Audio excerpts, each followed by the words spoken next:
Now, we've discussed the asylum seekers, or one angle of that, but Nauru is the other issue now, and of course the opposition has been saying to the government for a while now that if you weren't so bloody minded you would do what we did, and that's been given some support by the advocates, by the asylum seekers advocates themselves. Well, this is an extraordinary turn of events when you've got people like Julian Burnside and Marion Lee now saying, let's bring back the Pacific solution, etc.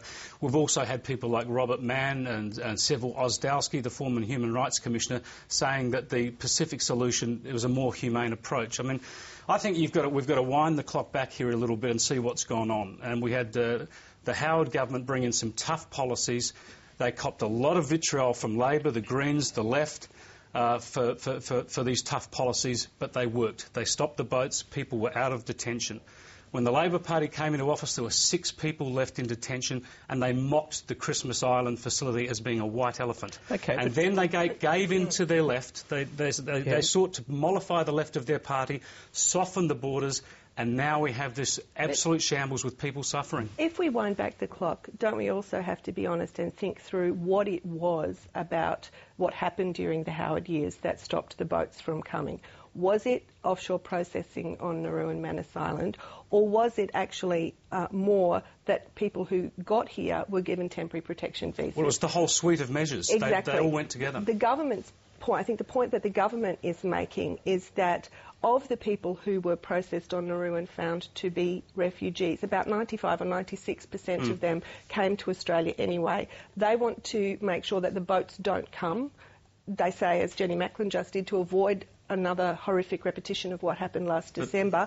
If people know that processing on Nauru means they get here anyway, it's just a more circuitous journey and it takes a little bit longer, I think the government's argument is that wouldn't necessarily break the business model of the people smugglers, and that they need to do something else. Now, they don't want to bring back TPVs because of all of the psychological and effects that they had. Well, they might have to if they want to stop the boats. They might have to look at a TPV as well. Well, if they can bring off this Malaysian deal, and I would agree with you, I think that's a very, very big if. You know, I concede that. But if they can, it just might work. Because if people haven't they spent the last 3 years telling us that it's all about push factors, that nothing we do influences how many boats come? That has been the argument up until about 3 months ago. I think everyone now suddenly, figured yes, out there are that that's in fact not the case. But Brian, a question for you though, what I can't understand about the attitude of the advocates now who are saying that maybe Nauru would be better is what they don't take into account that under the Malaysian deal, 4,000 people who are now in queues in Malaysia get to come to Australia, right?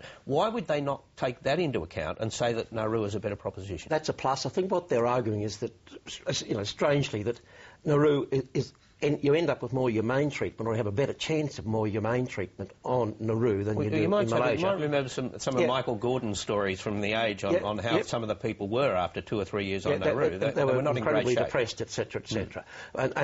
But what they're not taking into account that 4,000 Burmese, I think they're nearly all from Burma, aren't they, will end up in with a much better life by coming down here than being left in Malaysia. But there's no question that there are very serious worries about the human rights problems, particularly for the treatment of young girls if they arrive. There's a lot of sexual violence towards women who arrive as asylum seekers. They don't call them that in Malaysia. I think also what we all have to take into account is that we are in the middle of a negotiation, and a lot of what's being said and a lot of what's going on is being done in order to try to influence the negotiation between the Australian government and the Malaysian government, which is involving the human rights organisations. Why do you announce a deal, especially on something as sensitive as this, with a country like Malaysia, before you've finalised it? It seems to be the most clumsy diplomacy I've seen in a long while. And notably, Kevin Rudd's been nowhere near it, the foreign minister. But possibly because they thought that by announcing the deal and the intent of the deal when they had an in-principle agreement, that would begin the process of stopping the boats. Now, that doesn't work out. Surely they must have realised that was probably the thinking. They put themselves over a barrel. The Australian government put itself over a barrel. It left all the negotiation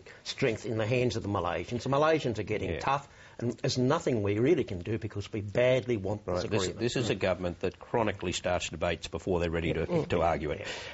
Scott Morrison compared or made some sort of comparison between the live cattle issue and the asylum seekers and copped a bit of stick for that. Have a listen to this.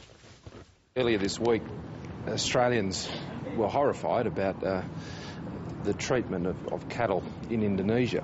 This was a truly disturbing story. Today, we read again of the treatment of people waiting in Malaysia for their asylum claims to be assessed. Now, just before you get too offended by that, in the Telegraph today, a Labor MP is quoted as saying, if we can get all worked up about live exports of cows and not kids, it makes you wonder. So he's not alone.